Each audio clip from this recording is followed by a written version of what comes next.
हाँ। आज देखें बच्चे, इलेक्ट्रोकेमिस्ट्री में इलेक्ट्रोलाइटिक सेल में हमने पढ़ा दिया था उसका क्वालिटेटिव पोर्शन। क्वालिटेटिव पोर्शन में सेल में किस तरह की रिएक्शन होती है, रिएक्शन होने के पश्चात जो है उसके बाद सॉल्यूशन जो बचता है उसका पीएच क्या होगा, बढ़ेगा घटेगा या वही रहेगा, एनोड पर क्या चीज़ें मिलती हैं, कैथोड पर क्या चीज़ें मिलती हैं। आज उसी का second part quantitative analysis. Quantitative analysis का मतलब क्वांटिटी से बना है, मतलब सेल में हम कितनी करंट पास कर रहे हैं, करंट पास कर रहे हैं तो कितना चार्ज फ्लो हो रहा है, कितना चार्ज फ्लो हो रहा है तो कितना जो है इलेक्ट्रॉन फ्लो हो रहा है, और इलेक्ट्रॉन फ्लो होने पर कितना कैथोड पर जो है सबस्टेंस रिड्यूस हो रहा है और एनोड पर ऑक्सीडाइज हो रहा है। ये सब चीज़ें जो है क्वांटिटेटिव में आती। लेकिन उससे पहले हमको थोड़ा सा जानना है यहाँ पर इक्विवेलेंट वेट। ये क्या है, ये 9th का टॉपिक भी है थोड़ा सा, equivalent weight.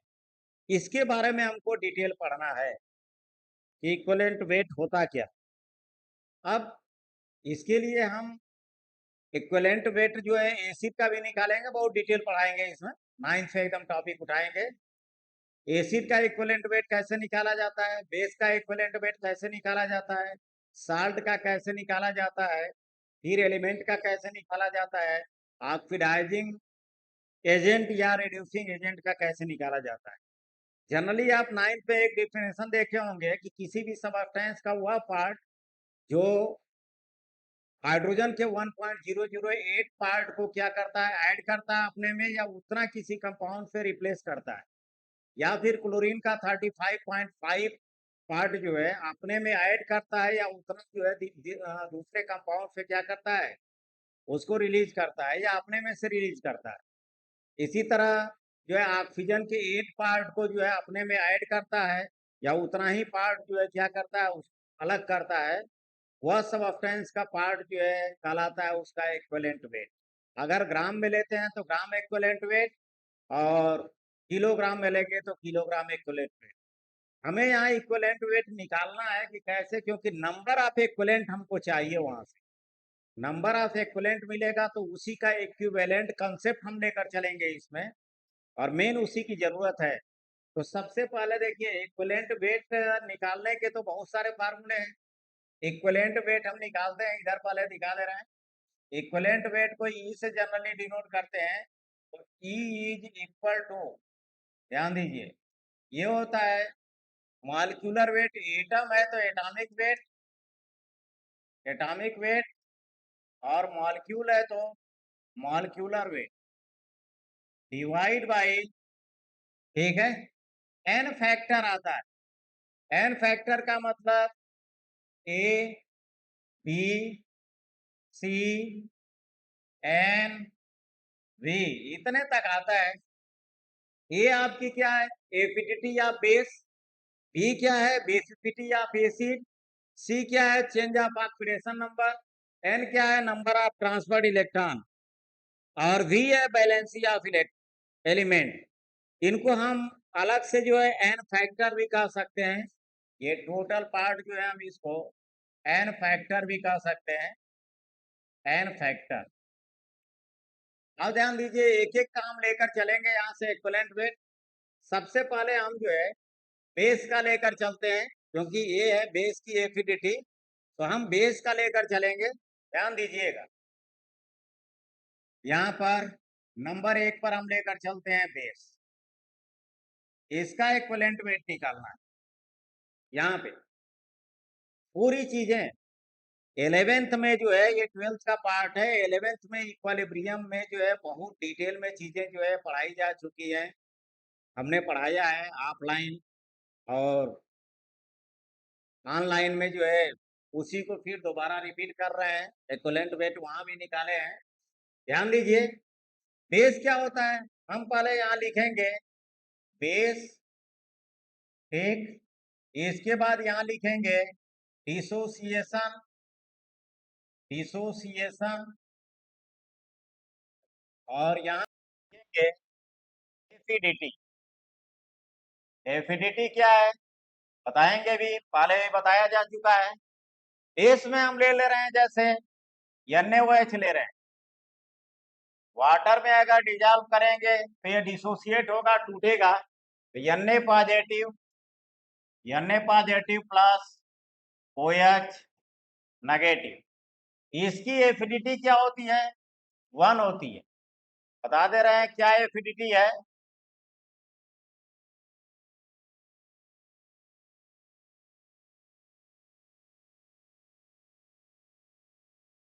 Plus OH negative, पूरा लिख ले रहे हैं, बता रहे हैं हम। KOH है, KOH टूटेगा आपका तो K positive plus OH negative, इसकी भी एफिनिटी जो है 1 ही होती है।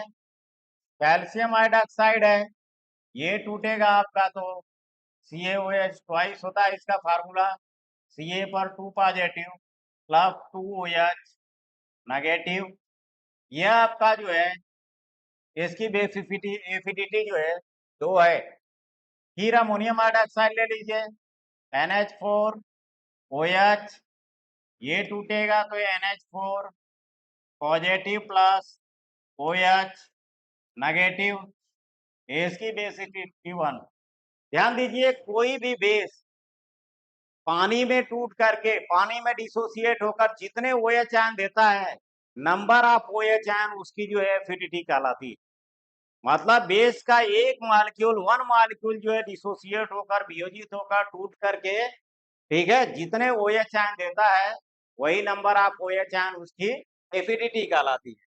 तो देखिए, ये टूट रहा है तो एक OH आयन, ये टूटा तो एक, ये टूटा तो 2 OH आयन, एक दिया, इस अनुसार जो है इसकी एफिनिटी होती है। डिसोसिएशन है, Na पर एक पॉजिटिव, OH पर एक नेगेटिव होता है, बैलेंसी में ऐसा पढ़ाया जाता है।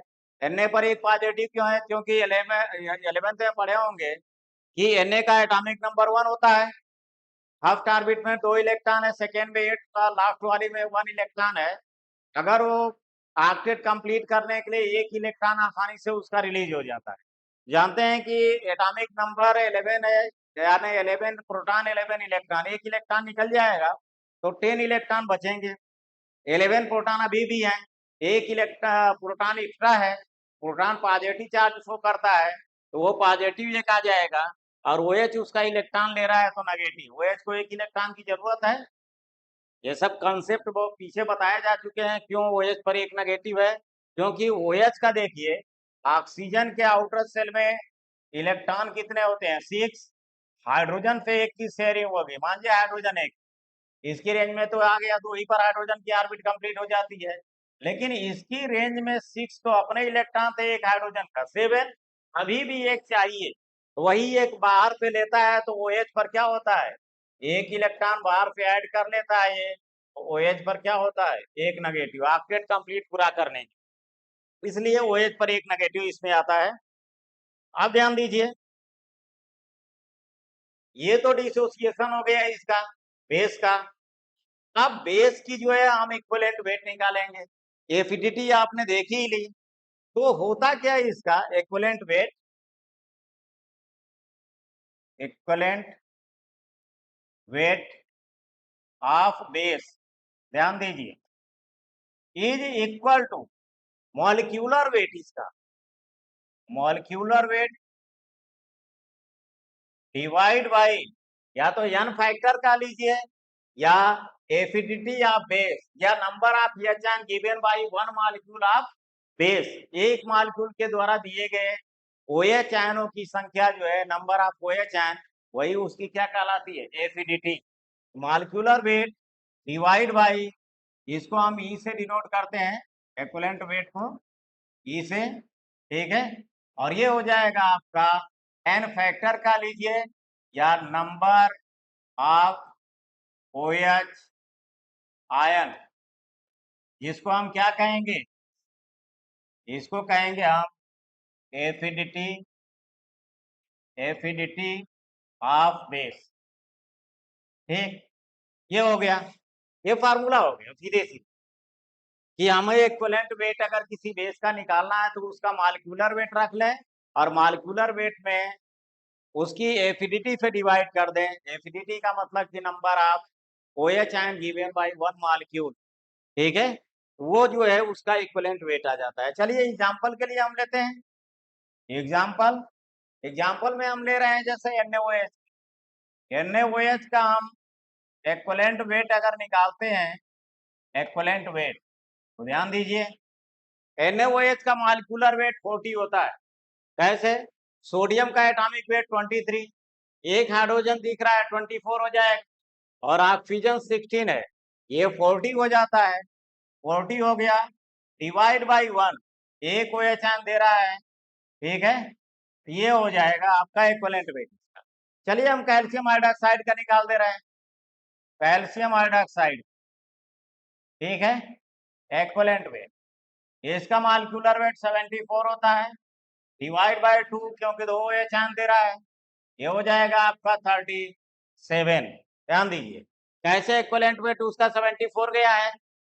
कैल्शियम का एटॉमिक वेट जो है 40 होता है, ऑक्सीजन का 16 और 117 टू टाइम्स है, यानी 34, 34 और 40 हो जाएगा 74, ये इसका इक्विवेलेंट वेट आ गया। तो इस तरह से हम जो है बेस का इक्विवेलेंट वेट निकालते हैं कि बेस जो है पानी में डिसोसिएट होकर एक मालिक्यूल उसका कितने OH आयन दिया है, नंबर ऑफ OH आयन उसकी एफिनिटी होती है। और इक्विवेलेंट वेट निकालने के लिए हम करते क्या है कि equivalent weight of base is equal to molecular weight divide by number of OH ion given by one molecule of base, ठीक है, या फिर उसी को एफिनिटी या बेस कहते हैं, या उसी को हम दूसरा एन फैक्टर मान लेते हैं। ये तो आपका जो है इक्विवेलेंट वेट किसका हो गया, आपका बेस का हो गया। इसके बाद हम आगे चलते हैं, बेस का इक्विवेलेंट वेट आगे इसके चलते हैं।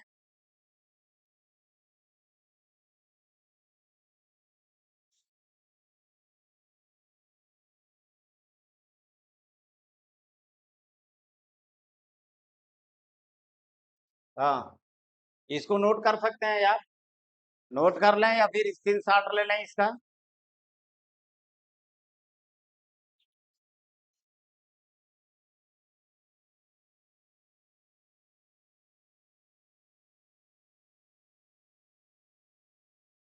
ये इसमें ऊपर कैसे जाएगा विजेंद्र, इसमें ऊपर कैसे जाएगा?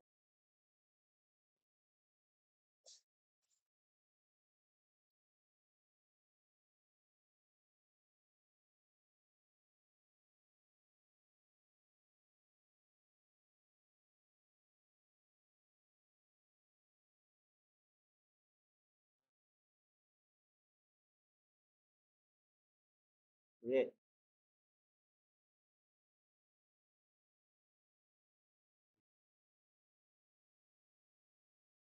ये। हाँ, सेकंड में चलिए, सेकंड में हम एसिड आ जाए, एसिड का, इसका देखिए हम लेते हैं एसिड, उसका भी डिसोसिएशन दिखाएंगे, डिसोसिएशन ये, और उसकी बेसिसिटी होती है, बेसिसिटी, ठीक है। हम एसिड में HCl ले रहे हैं, HCl पानी में डिसोसिएट होगा तो H positive plus Cl negative देगा ये, H positive plus Cl negative, इसकी बेसिसिटी एक होगी, उल्टा होता है एसिड की बेसिसिटी और बेस की एसिडिटी। यहीं पर ले लीजिए आप HCl, H2SO4 ले लीजिए, H2SO4 ये टूटेगा, कंप्लीट टूटेगा तो 2HN प्लस SO4 पर डबल नेगेटिव, इसकी बेसिसिटी जो है 2 होगी। कोई भी ले लीजिए, एसिटिक एसिड ले लीजिए CH3 C double O H, ये टूटेगा तो CH3 C double O negative plus H positive, इसकी बेसिसिटी ये पानी में डिजॉल्व करने पर ऐसे जो आयनाइज होते हैं। अब देखिए इसका भी वैसे ही निकालेंगे आप, बेसिसिटी क्या होती है वहीं से जान लेंगे कि एसिड का एक मॉलिक्यूल जो है डिसोसिएट होकर जितने H आयन देता है, नंबर ऑफ H आयन जो है वह बेसिसिटी कहलाती है। ये एक या चांद दे रहा है तो बेसिसिटी एक है, ये दो या चांद दे रहा है बेसिसिटी दो हो गई, ये एक या चांद दे रहा है बेसिसिटी एक हुई। अब ये सोचेंगे कि इसमें तो हाइड्रोजन 3 और थे तो आपको पढ़ाया जाएगा, या पीछे आप 12th के स्टूडेंट हैं तो पीछे पढ़ाया भी जा चुका है केमिकल बॉन्डिंग में कि ऑक्सो एसिडों में जिनमें ऑक्सीजन प्रेजेंट हो वही हाइड्रोजन जो है डिसोसिएट होता है जो ऑक्सीजन से अटैच होता है। क्यों होता है ये भी केमिकल बॉन्डिंग में पूरी कहानी बताई जाती है। यहाँ पर ये हाइड्रोजन ऑक्सीजन पे अटैच है, वही केवल वाटर में जो है डिसोसिएट होगा, ये तीनों हाइड्रोजन डिसोसिएट नहीं हो, इसलिए इसकी जो है बेसिसिटी एक हो। अब यहाँ इक्विवेलेंट वेट अगर निकालेंगे तो इक्विवेलेंट वेट ई निकालेंगे इसका, तो मॉलिक्यूलर वेट किसका, आप एसिड, क्योंकि आप एसिड ही पढ़ रहे हैं भाई, बेसिसिटी या बेसिसिटी ऑफ एसिड ये है, और यही बेसिसिटी इसका एक तरफ से जो है number of H ion given by one molecule of acid after dissociation. ध्यान दीजिए ये है, इसी को एन फैक्टर भी निकालेंगे हम, यही एन फैक्टर भी होता है। तो अब किसी का निकालना आएगा, मान लीजिए H2SO4 का निकालना है, H2 HCl HCl का जो है इक्विवेलेंट वेट निकालना है, तो मॉलिक्यूलर वेट लाइए उसका, हाइड्रोजन का एटॉमिक वेट 1, क्लोरीन का 35.5, ये हो जाएगा आपका 36.5 डिवाइड बाई 1 होगा क्योंकि ये एक या चांद दे रहा है, ये हो जाएगा 35.5 हो जाएगा। H2SO4 का निकाल लीजिए आप, H2SO4 H2SO4 का इक्विवेलेंट वेट अगर निकालते हैं तो 98 इसका मॉलिक्यूलर वेट होता है, डिवाइड बाय 2, दो या चांद दे रहा है, ये हो जाएगा 49। ध्यान दीजिए कैसे मॉलिक्यूलर वेट 98, हाइड्रोजन का एटॉमिक वेट 1 होगा, 2 हाइड्रोजन है, 2 हो जाएगा, सल्फर का 32, टोटल हो गया 34, ऑक्सीजन का 16 होता है, 4 टाइम्स है, यानी ये हो जाएगा 64, 64 और 34 ये मिलेगा आपका 98, तो यह चांद दे रहा है, डिवाइड कर दीजिए, ये इसका इक्विवेलेंट वेट आ जाएगा। तो ये जो है आपका एसिड का है इक्विवेलेंट वेट, ये जान लीजिए। इसके बाद हम चलते हैं साल्ट पर, आपका मैंने लिखा था नीचे ए बी सी, सी मतलब चेंज ऑफ ऑक्सीडेशन नंबर होता है, उसका भी निकालेंगे change of oxidation number, A B C N V, N क्या था, नंबर ऑफ ट्रांसफर इलेक्ट्रॉन, और वी वैलेंसी। तो ए बी की बात हो गई बेसिसिटी वाले में, अब सी पर चलते हैं ऑक्सीडेशन नंबर वाले, सी चेंज ऑफ ऑक्सीडेशन नंबर। देखिए इसमें क्या है,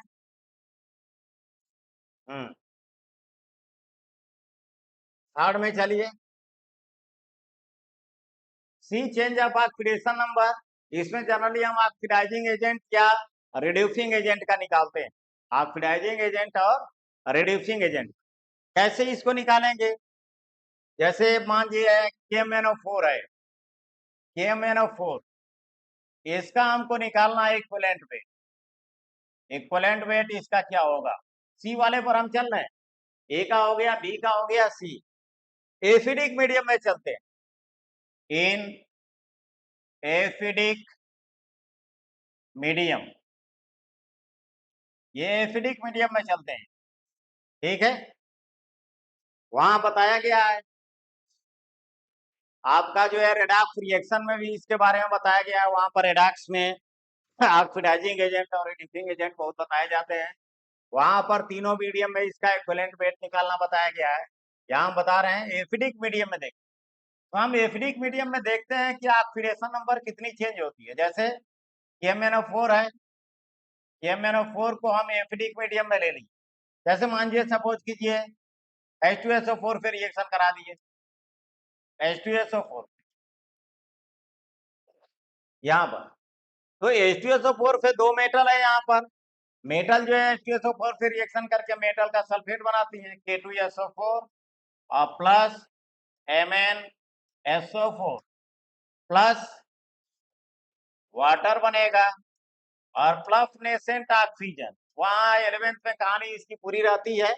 ध्यान दीजिए, मेटल दोनों है, मेटल का सल्फेट बनाएंगे, फिर ऑक्सीडाइजिंग एजेंट है, ऑक्सीडाइजिंग एजेंट की एसिड या बेस से रिएक्शन कराते हैं तो दो प्रोडक्ट निश्चित मिलते हैं, वाटर एंड नेसेंट ऑक्सीजन।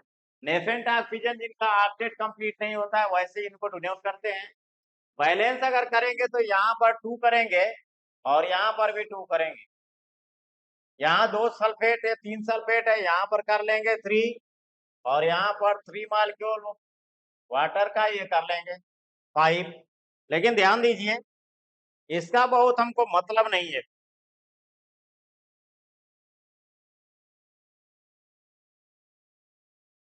+5 ये हमें निकालना है इसके change of oxidation number. Change of oxidation number क्या है? SO4 की -2 होती है तो इसकी क्या हो जाएगी? +2। ध्यान दीजिए, यहां पर इसकी +7 हो जाएगी ऑक्सीडेशन नंबर। अगर 11th में निकाले होंगे कैसे? पोटेशियम की +1 होती है, ऑक्सीजन की -2। क्यों ऑक्सीजन की -2? क्योंकि ऑक्टेट कंप्लीट करने के लिए आउटर सेल में 6 इलेक्ट्रॉन होते हैं, 2 लेता है 2 नेगेटिव। तो इसकी ऑक्सीडेशन नंबर यहाँ पर ऑक्सीजन की -2 है तो -8 हो जाएगा और पोटेशियम की +1 क्योंकि आउटर सेल में 1 इलेक्ट्रॉन है, 1 रिलीज करके केटायन बनाता है तो +7 इसका होगा क्योंकि टोटल 0 आना चाहिए। यहाँ पर इसकी +2। चेंज ऑफ ऑक्सीडेशन नंबर देखेंगे तो कितना 7 से क्या हो रही है? ये 2 हो रही है। और जानते हैं वहां पर 11th में पढ़ा जाता है ऑक्सीडेशन नंबर जब किसी कंपाउंड किसी रिएक्शन में घटती है तो उसका क्या होता है? रिडक्शन होता है। और रिडक्शन जिसका होता है वो होता क्या? Oxidising agent. अब देखिए यहाँ पर, यानी सी वैल्यू, सी मतलब change of oxidation number, oxidation number ये है। यहाँ पर सी कितना आ रही है? यहाँ पर +7 है और वहां पर क्या है? +2 है, यानी 5 का डिफरेंस आ रहा है। चेंज ऑफ ऑक्सीडेशन नंबर जो है ये 5 चेंज हो रही है।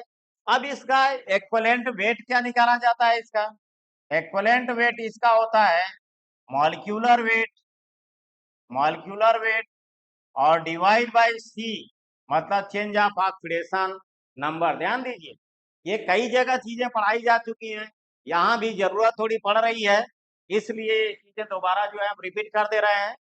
अब यहाँ पर अगर KMnO4 का निकालना है तो KMnO4 का मॉलिक्यूलर वेट होता है 158 और चेंज ऑफ ऑक्सीडेशन नंबर है 5। कैसे 158? पोटेशियम का एटॉमिक नंबर, एटॉमिक वेट होता है 39, Mn का 55 होता है, ठीक, और ऑक्सीजन का 16 होता है, 4 टाइम्स है 64 हो जाएगा। तो 39, 55 और 64, टू को छोड़िए, मॉलिक्यूलर वेट की बात कर रहे हैं, मॉलिक्यूलर वेट निकाल लीजिए 158 आएगा। अगर ये डिवाइड करेंगे तो 3, ठीक है, ये आ जाएगा और 6 आएगा, 31.6। लेकिन ध्यान दीजिए KMnO4 का ये केवल एसिडिक मीडियम में, बेसिक मीडियम में कुछ और आता है, न्यूट्रल मीडियम रहता है तो उसमें कुछ और आता है, वो सब निकाले गए हैं पहले। यहाँ पर ये तरीका है उसका, कोई भी ऑक्सीडाइजिंग एजेंट हो या रिड्यूसिंग एजेंट हो, किसी रिएक्शन में हम देख लेते हैं तो उसकी ऑक्सीडेशन नंबर पर मॉलिक्यूल ऑक्सीडेशन नंबर कितनी चेंज हो रही है। पर मॉलिक्यूल ऑक्सीडेशन नंबर जो है +7 से Mn क्या किसकी चेंज हो रही है? यहाँ ऑक्सीजन की चेंज होगा नहीं, -2 है यहाँ तो -2 यहाँ भी रहेगी, पोटेशियम की +1 है तो पोटेशियम की यहाँ भी +1 होगी, मतलब इनकी कोई चेंजिंग नहीं हो रही। हमें इसका निकालना है तो इसमें किसकी चेंज हो रही है? केवल Mn की चेंज हो रही है। इसलिए हम जो है Mn के ऑक्सीडेशन नंबर में चेंजिंग देखेंगे। चेंज ऑफ ऑक्सीडेशन नंबर 5 है, मॉलिक्यूलर वेट निकाल करके 5 से क्या कीजिए? डिवाइड कर दीजिए। तो ए हुआ एसिडिटी ऑफ बेस, बी हुआ बेसिसिटी ऑफ एसिड, सी हुआ चेंज ऑफ ऑक्सीडेशन नंबर और आगे चल रहे हैं आपका N number of transferred electron, उसका भी देख लेते हैं। पहले तो इसको आप नोट कर लें या स्क्रीन शॉट ले लें, इसका स्क्रीन शॉट ले लें। 12th के स्टूडेंट हैं आप लोग, तो रेडॉक्स रिएक्शन पढ़े हैं, उसमें जो है बहुत ऑक्सीडाइजिंग एजेंट, रिड्यूसिंग एजेंट कौन कौन है बहुत बताया जाता है वहां पर। यहाँ केवल हमको एक्विवेलेंट वेट की जरूरत है। किसी रिएक्शन में हम देखेंगे कि चेंज ऑफ ऑक्सीडेशन नंबर कितनी आ रही है, बस उसी हिसाब से हम निकाल लेते हैं। चलिए आगे बढ़ते हैं इसमें।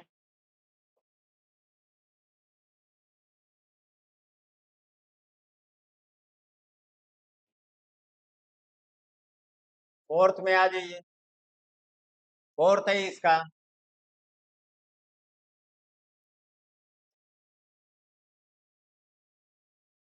Number of transferred electron, N है। एन मीन्स है वहां पर नंबर ऑफ ट्रांसफर्ड इलेक्ट्रॉन। ये कैसे? किसी रिएक्शन में मान लीजिए जैसे आपका सिल्वर है, Ag पॉजिटिव, एक इलेक्ट्रॉन अगर ऐड हुआ है, ठीक, तो यहाँ पर क्या है, ये Ag बन जाएगा, Ag। अब यहाँ पर नंबर ऑफ ट्रांसफर्ड इलेक्ट्रॉन एक है केवल, देख रहे हैं, तो यहाँ पर आ जाएगा आपका N इज इक्वल टू 1 होगा। अब हमको इक्विवेलेंट वेट निकालना है, तो equivalent weight E is equal to होता है, यहाँ पर एटम है तो एटॉमिक वेट, मॉलिक्यूल है तो मॉलिक्यूलर वेट। अगर एटम है तो एटॉमिक वेट यहाँ रहेगा, हो सकता है, ठीक है। और मॉलिक्यूल है, जैसे एटम के रूप में बन रहा है, मॉलिक्यूल है तो ये मॉलिक्यूलर वेट, और डिवाइड बाई एन मतलब नंबर ऑफ ट्रांसफर्ड इलेक्ट्रॉन। अगर इसकी बात कहिए तो एजी, एजी का हमें निकालना है इक्विवेलेंट वेट, तो देखिए हो जाएगा एटॉमिक वेट इसका 108 होता है, ठीक है। और एक नंबर ऑफ इलेक्ट्रॉन ट्रांसफर्ड 1 है, तो इसका इक्विवेलेंट वेट ये हो जाएगा। देख लीजिए, कोई भी रिएक्शन रहेगी उस रिएक्शन में देखेंगे कि नंबर ऑफ ट्रांसफर्ड इलेक्ट्रॉन कितना है, उस हिसाब से जो है इसका कैलकुलेशन हम कर लेते हैं। वैसे भी आता है एक और एग्जांपल जो है, MnO4 नेगेटिव से Mn2 पॉजिटिव बनता है, ठीक है। तो उसमें भी देखते हैं कि एसिडिक मीडियम, बेसिक मीडियम, ऐसे करके देखते हैं। जैसे मान लीजिए MnO4 है, MnO4 पर निगेटिव है, ठीक, रहा होगा कि MnO4 पीछे निकाले थे कि MnO4 का, अभी उतना ही आएगा, बार बार जो है कि एक चीज को रिपीट करना ठीक नहीं है। ये जो है नंबर ऑफ ट्रांसफर्ड इलेक्ट्रॉन की बात है कि किसी भी रिएक्शन में कितने नंबर ऑफ ट्रांसफर्ड इलेक्ट्रॉन है। एटम है तो उसके एटॉमिक वेट में नंबर ऑफ ट्रांसफर्ड इलेक्ट्रॉन से क्या करते हैं, डिवाइड कर देते हैं, ठीक। ये तो आ गई इसकी कहानी फोर्थ की। इसके बाद आ जाइए आप जो है फिफ्थ पर। फिफ्थ था आपका वैलेंसी। फिफ्थ जो है आपका वैलेंसी था, उस पर आ जाइए। वैलेंसी ये है नंबर ऑफ ट्रांसफर्ड इलेक्ट्रॉन में, और भी आएंगे रिएक्शन उसमें, ऐसे ही मैंने बताया है कि वैसे ही नंबर ऑफ ट्रांसफर्ड इलेक्ट्रॉन का निकालेंगे। वैलेंसी जो V से डिनोट किए थे, ठीक है। ये क्या होती है, जानते हैं कि ऑक्टेट कंप्लीट करने के लिए कोई भी एटम जितना इलेक्ट्रॉन रिलीज करता है या जितना इलेक्ट्रॉन गेन करता है, जितने इलेक्ट्रॉनों की शेयरिंग करता है, नंबर ऑफ इलेक्ट्रॉन उनकी क्या होती है, वैलेंसी होती है। जैसे मान लीजिए हम सोडियम है, सोडियम का एटॉमिक नंबर 11 होता है, ठीक है। 11 इलेक्ट्रॉन, 11 प्रोटॉन है, 2 8 एंड 1 इलेक्ट्रॉनिक कॉन्फ़िगरेशन होगा इसका। अगर ये एक इलेक्ट्रॉन ये बाहर वाला रिलीज कर देगा तो सोडियम पर एक पॉजिटिव हो जाएगा, इलेक्ट्रॉन तो 10 रह जाएंगे केवल, प्रोटॉन तो अभी भी 11 है। इलेक्ट्रॉनिक कॉन्फ़िगरेशन 2 एंड 8 और +1 इलेक्ट्रॉन रिलीज कर देंगे। अब बैलेंसी इसकी क्या होगी, 1 होगी। बैलेंसी कभी प्लस माइनस में नहीं होती है, प्लस माइनस में ऑक्सीडेशन नंबर होती है। यहाँ पर बैलेंसी इसकी 1 होगी क्योंकि ऑक्टेट कंप्लीट करने के लिए एक इलेक्ट्रॉन रिलीज किया है। तो आप बोलिए यहाँ पर सोडियम की बैलेंसी कितनी हो गई, 1 हो गई। अब इसका अगर इक्विवेलेंट वेट आप निकालते हैं, इक्विवेलेंट वेट, तो atomic weight divide bye valency. आप इसी सोडियम का अगर निकालना है आपको, तो क्या करेंगे, 23 होता है एटॉमिक वेट, वैलेंसी इसकी 1 होती है, आ जाएगा आपका 23। किसी का भी निकालना हो, कैल्शियम का निकालना हो, एल्युमिनियम का निकालना हो, एल्युमिनियम के आउटर सेल में 3 इलेक्ट्रॉन होते हैं। अगर 3 इलेक्ट्रॉन निकले इसके, 3 पॉजिटिव प्लस 3 इलेक्ट्रॉन, तब यहाँ पर बैलेंसी क्या हो जाएगा भाई, 3।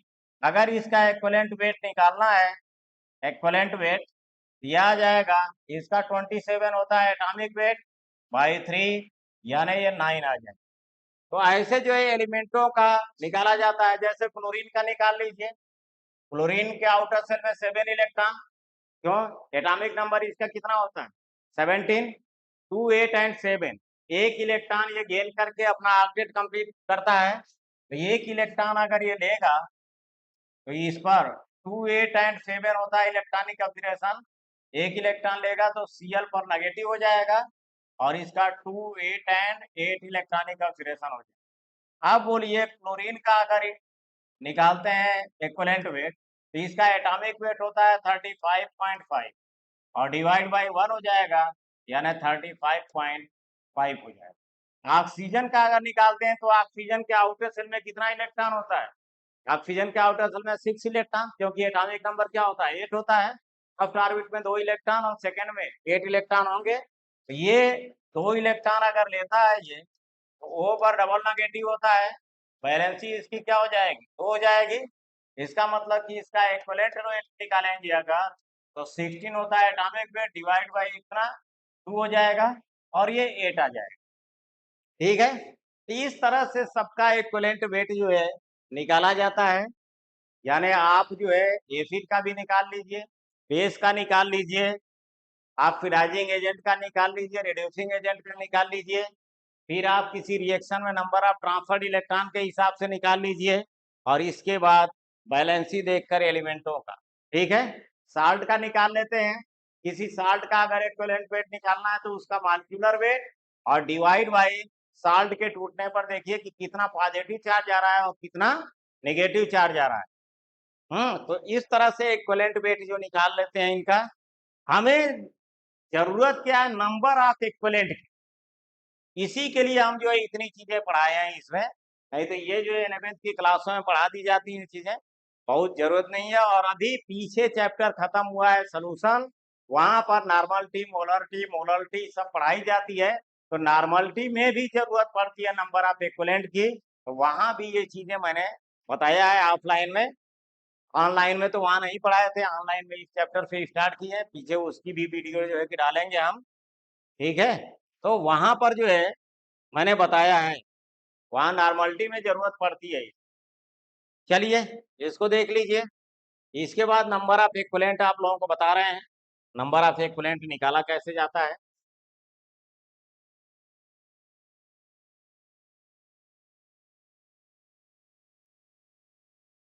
ध्यान दीजिए, नंबर ऑफ मोल आप पढ़ते हैं, तो वेट में मोलर मास से डिवाइड करते हैं। मोलर मास क्या होता है, किसी मॉलिक्यूल का जो मॉलिक्यूलर वेट होता है, उसी के आगे ग्राम पर मोल लिख देते हैं, तो मोलर मास हो जाता है। आप उसकी वीडियो देखना होगा, तो 11th का मोल कंसेप्ट करके मैंने 2 लेक्चर में खत्म किया है। वहां पर जो है आप वीडियो देख सकते हैं, पूरा डिटेल में वहां पर है, मोलर मास क्या है, नंबर ऑफ मोल कैसे निकाला जाता है। तो वेट में मोलर मास से हम डिवाइड करते हैं, तो वहां नंबर ऑफ मोल आता है। यहाँ पर क्या, वेट दिया रहेगा, और उसमें हम इक्विवेलेंट वेट से डिवाइड करते हैं, तो ये आता है नंबर ऑफ इक्विवेलेंट। जैसे यहाँ पर देखिए, हमें निकालना है क्या, टॉपिक हमारा है नंबर ऑफ इक्विवेलेंट, ये जो है फाइंड आउट करना है, ये नंबर ऑफ इक्विवेलेंट। तो होता क्या है, number of equivalent is equal to weight, जिसका निकालना है ग्राम में ले लीजिए, बाई इक्विवेलेंट वेट। ये जो है हम इसका नंबर ऑफ इक्विवेलेंट ज्ञात करते हैं। अगर ग्राम में लेंगे तो ग्राम इक्विवेलेंट कहलाता है, किलोग्राम में लेंगे तो किलोग्राम इक्विवेलेंट कहलाता है। इस तरह से नंबर ऑफ इक्विवेलेंट हम जो है ज्ञात कर लेते हैं। ठीक है, अब ध्यान दीजिए एक चीज, किसी का भी निकालना है, जैसे मान लीजिए NaOH आपने लिया है, NaOH का अमाउंट आपने लिया है 80 ग्राम, 80 ग्राम। इसका अभी आप इक्विवेलेंट वेट निकाले हैं, आप 40 निकाले, ठीक है, 40। और जानते हैं जैसे मॉलिक्यूलर वेट के इक्वल वेट अगर ग्राम में लेते थे तो उसको 1 मोल बोलते थे। अगर इक्विवेलेंट वेट के इक्वल अगर वेट ग्राम में लेंगे तो ये 1 इक्विवेलेंट कहलाएगा केमिस्ट्री की भाषा में। वहां पर मॉलिक्यूलर वेट के इक्वल वेट अगर ग्राम में लेते थे तो वो होता था आपका, वहां पे नंबर ऑफ मोल होता था, यानी फिजिक्स की भाषा में तो इसको 40 ग्राम कहेंगे, केमिस्ट्री की भाषा में 1 इक्विवेलेंट भी कहेंगे। और NaOH के लिए नंबर ऑफ इक्विवेलेंट और नंबर ऑफ मोल जो है इक्वल होता है। n फैक्टर जिनका 1 होता है उनका अगर अमाउंट दिया हो तो आप नंबर ऑफ मोल निकालेंगे तो उतना ही आएगा, नंबर ऑफ इक्विवेलेंट निकालेंगे तो भी उतना ही आएगा। यहाँ हम दोनों चीजें दिखा दे रहे हैं।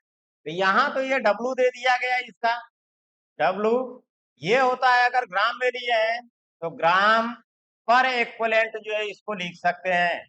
ठीक है, मतलब कहने का मतलब कि NaOH का अमाउंट तो आपने 80 ग्राम ले लिया, इक्विवेलेंट वेट E के इक्वल अगर ग्राम में वेट है तो उसको 1 इक्विवेलेंट केमिस्ट्री की भाषा में कहते हैं। तो नंबर ऑफ इक्विवेलेंट 40 ग्राम का 1 इक्विवेलेंट है, दिखाई दे रहा है, 40 ग्राम का 1 इक्विवेलेंट है तो 80 ग्राम का कितना इक्विवेलेंट हो जाएगा, फार्मूले में रख दीजिए इसी का, number of equivalent W by E, W by E is equal to 80 gram लिया गया है, ग्राम है, बाई 40 ग्राम पर इक्विवेलेंट। ग्राम से ग्राम कटेगा, कैंसिल होगा, यहाँ पर आ जाएगा 2 इक्विवेलेंट आएगा। हमको इसी की कहानी जो है चाहिए वहां पढ़ने के लिए, किसका, इलेक्ट्रोकेमिस्ट्री में इलेक्ट्रोलाइटिक सेल का क्वांटिटेटिव एनालिसिस के लिए, जिस पर न्यूमेरिकल बहुत इंपॉर्टेंट आते हैं। अगर ये कंसेप्ट क्लियर रहता है, इक्विवेलेंट कंसेप्ट वहां बताएंगे इसी को लेकर के, तुरंत जो है क्वेश्चन समझ में आ जाता है। मुश्किल से 5 से 7 सेकेंड में क्वेश्चन लग जाता है, चाहे वो नीट में हो और चाहे बोर्ड लेवल पर हो। लेकिन अगर ये समझ में नहीं आता है तो फिर क्वेश्चन लगाना बड़ी मुश्किल का काम हो जाता है। ये नंबर ऑफ इक्विवेलेंट निकालने के लिए फार्मूला है कि किसी भी सबस्टेंस का नंबर ऑफ इक्विवेलेंट निकालना है तो उसका वेट ग्राम में ले लीजिए, मिलीग्राम में है तो ग्राम में एक हाइब्रिड डालिए, ग्राम के लिए ग्राम में ले लीजिए, उसके इक्विवेलेंट वेट से क्या कीजिए, डिवाइड कर दीजिए, वो नंबर ऑफ इक्विवेलेंट आ जाए। और देखिए मैंने बताया ना कि जिसका n फैक्टर 1 होता है उसके नंबर ऑफ इक्विवेलेंट और नंबर ऑफ मोल दोनों सेम होते हैं। यहाँ देखेंगे तो मॉलिक्यूलर वेट भी इसका जो है 40 होगा, 40 ग्राम पर मोल मोलर मास होगा, डिवाइड करेंगे तो नंबर ऑफ मोल भी इसका 2 ही आएगा। ठीक है, तो ये चीजें हैं कुछ जो है बेसिक, जहाँ कई जगह मैं पढ़ा भी चुका हूँ, यहाँ भी इतनी चीजें मैंने बताया, उसको जो है समझने की कोशिश कीजिएगा। जल्दी हम लाइव क्लास पर भी आएंगे, वर्षों से तो हम लोग जो है ऑफलाइन पढ़ाते रहे, अब जो है पहले वीडियो जल्दी अपलोड करना था, बच्चों का जो है थोड़ा सा सिलेबस निकल रहा था, उनकी मांग थी। अब वो है कि नहीं, शाम को जो है थोड़ा सा लाइव, दूर के बच्चे हैं लाइव आना चाहते हैं तो करेंगे, लाइव में भी इसका करेंगे, बनाएंगे वीडियो। अब ये बहुत इंपॉर्टेंट है, हो सकता है कि इसी के बाद हम अगला वीडियो जो है क्वांटिटेटिव एनालिसिस, हो सकता है कि लाइव बनाएं, लाइव बच्चे आने के लिए कह रहे हैं।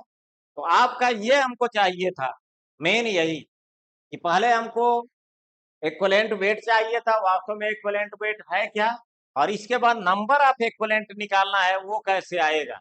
जैसे मान लीजिए यहीं पर H2SO4 है, H2SO4 का वेट दे दिया आपका 490 ग्राम, इसका अभी आपने इक्विवेलेंट वेट निकाला है, इक्विवेलेंट वेट इसका कितना निकाला है, 49 होगा, ठीक है।